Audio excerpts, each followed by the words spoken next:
It's not resolved until it's resolved. That's what Guam Department of Education Superintendent Dr. Kenneth Swanson had to say about a new decision by U.S. Secretary of Education Linda McMahon over the weekend. In a letter, McMahon announcing the department's decision to return non-plaintiff states to the liquidation process used before March 28, citing uniformity and fairness, as plaintiff states have been allowed to continue requesting drawdowns for pre-approved projects pending litigation. I would underline caution. It's a step in the right direction, but you're going to have to show me. I've got to see it.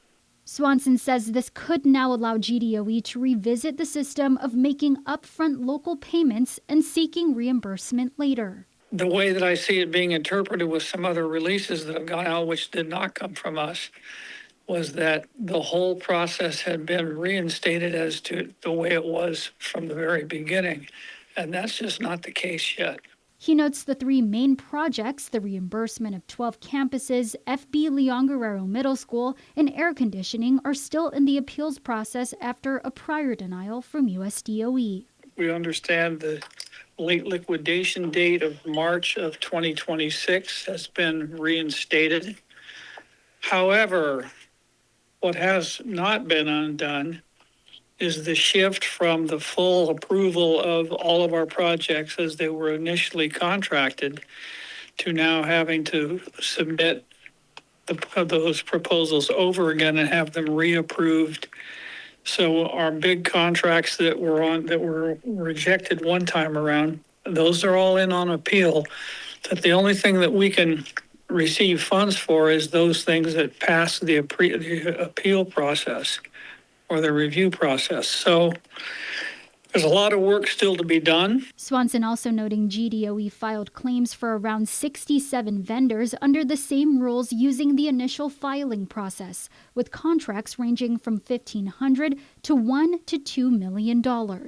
I know for a fact that is now they've begun evaluating those projects, so I don't know.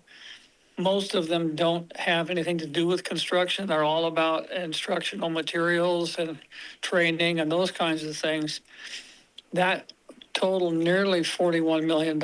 So if we get that back, that would be wonderful, but we're going to get it back portion by portion, vendor by vendor, not as a lump sum. So the good news is those vendors will be paid using those funds. As for whether GDOE is still pursuing legal action against USDOE, Swanson says the department must first exhaust the administrative process, and if that fails, legal options will remain on the table. In the meantime, Swanson is set to meet virtually with USDOE on July 2nd to seek clarity on how this change will impact GDOE.